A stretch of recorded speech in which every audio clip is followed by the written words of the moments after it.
दोस्तों 7 मई 2025 ये तारीख तो याद ही होगी आपको।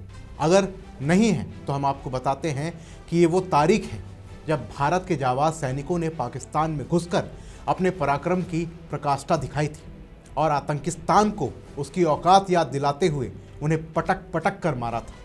लेकिन तब हमारे ही देश के कुछ नेता और हमारे ही देश के बहादुर सैनिकों के शौर्य पर सवाल खड़े कर रहे थे, क्योंकि इन देश के गद्दारों की गैंग के लोगों को इन पर यकीन नहीं हुआ। फिर उन्होंने जानबूझकर या फिर इन पर यकीन नहीं किया। कई बार पाकिस्तान ने खुद अपनी पिटाई को सार्वजनिक तौर पर स्वीकार किया, लेकिन भारत की ये टुकड़े टुकड़े गैंग ट्रंप जैसे नेताओं की चाटुकारिता कर रहे थे। लेकिन अब नए साल के आगाज से पहले पाकिस्तान ने खुद स्वीकार किया है कि भारतीय सेना ने ऑपरेशन सिंदूर के दौरान हमारा बुरा हाल किया था, हमें पीट पीट कर अधमरा कर दिया था। पाकिस्तान के राष्ट्रपति कह रहे हैं कि मैं बंकर में छिप गया था। जी हाँ दोस्तों, पाकिस्तान के राष्ट्रपति आसिफ अली जरदारी ने यह बयान दिया है कि भारतीय सेना के डर से वो बंकर में जाकर छिप गए थे।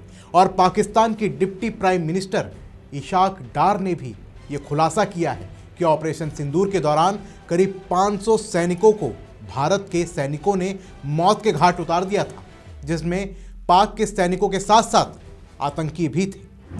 नमस्कार दोस्तों, मेरा नाम है शुभम गुप्ता और आप देखना शुरू कर चुके हैं वीके न्यूज़। दोस्तों, पाकिस्तान अपने कसीदे पढ़ने में इतना ज़्यादा मशगूल हो गया कि अपने बड़बोलेपन में उसने अपनी पिटाई की सच्चाई खुद ही गोल दी। और राहुल गांधी जैसे नेता जो भारतीय सैनिकों के पराक्रम पर सवाल उठा रहे थे, वो झूठे साबित हो गए। और ये साबित हो गया है कि ऑपरेशन सिंदूर के दौरान भारत ने पाकिस्तान को बुरी तरह पीटा था। दोस्तों, पाकिस्तानी विदेश मंत्री इशाक डार ने अपने ही देश की पोल खोल दी है। पाकिस्तान के उप प्रधानमंत्री और विदेश मंत्री इशाक डार के बयान से पूरी दुनिया में सनसनी मच गई है। इस्लामाबाद में माहौल और ज़्यादा टाइट हो गया है। ऑपरेशन सिंदूर के दौरान पिटने के बाद से पाकिस्तानियों का फेवरेट टॉपिक भारत पाक युद्ध भी है। और इस जंग पर बात करते हुए अक्सर पाकिस्तानियों का दर्द बाहर आ जाता है। लेकिन इस बार इशाक डार के मुंह से सच्चाई बाहर आ गई है। उन्होंने अपने ही पीएम शहबाज शरीफ को झूठा साबित कर दिया है और भारत पाकिस्तान के बीच सीजफायर की सच्चाई भी उगल दी है। इशाक डार ने कहा है कि भारत के हमले से पाकिस्तान के नूरखान एयरबेस को भारी नुकसान हुआ था और कई सैनिक घायल हुए थे। भारत ने 36 घंटे के भीतर 80 ड्रोन दागे थे। इंडिया ने ये की कि नूर खान बेस के ऊपर उस रात को 2:30-3 बजे के करीब फिर अटैक कर दिया। इशाक ने खुद अपने ही देश की फजीहत करा दी है और पाकिस्तान के विदेश मंत्री इशाक डार के बयान पर retired lieutenant general KGS Dhillon के पलटवार ने पाकिस्तान के नुकसान की पुष्टि कर दी है।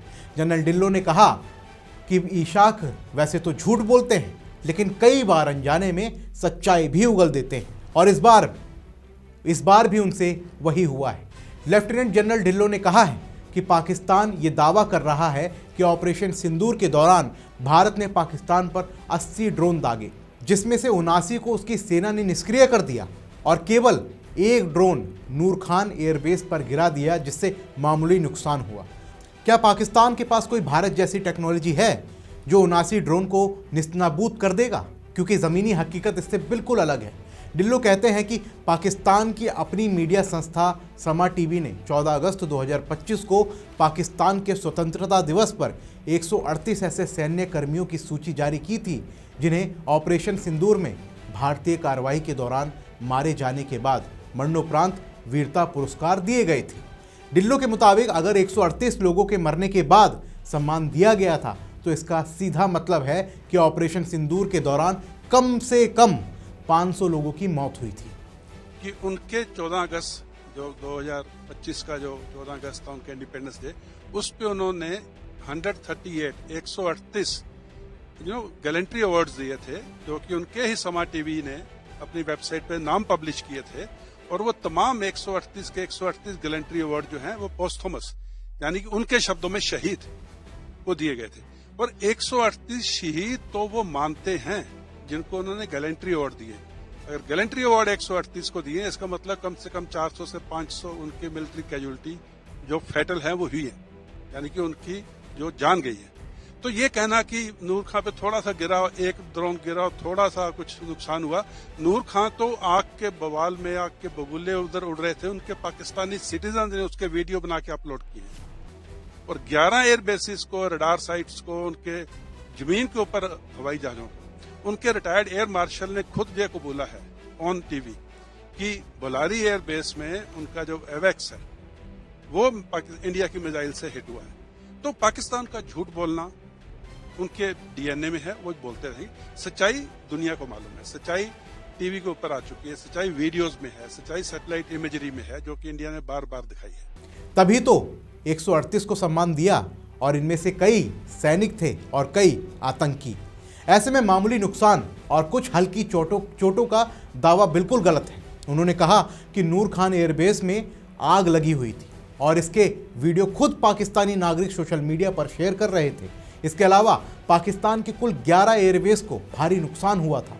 पाकिस्तान का गद्दाफी स्टेडियम मिट्टी में मिल गया था। भारतीय पक्ष ने अलग अलग सैटेलाइट तस्वीरें जारी की और वीडियो के जरिए पाकिस्तान में हुए नुकसान के सबूत भी सार्वजनिक कर दिए।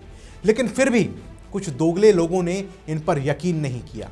लेकिन अब सच्चाई सामने आ गई है। और दोस्तों, इससे बड़ी बात यह भी जान लीजिए कि कैसे पाकिस्तान का राष्ट्रपति भारतीय सैनिकों के डर से बंकर में जाकर छिप गया था।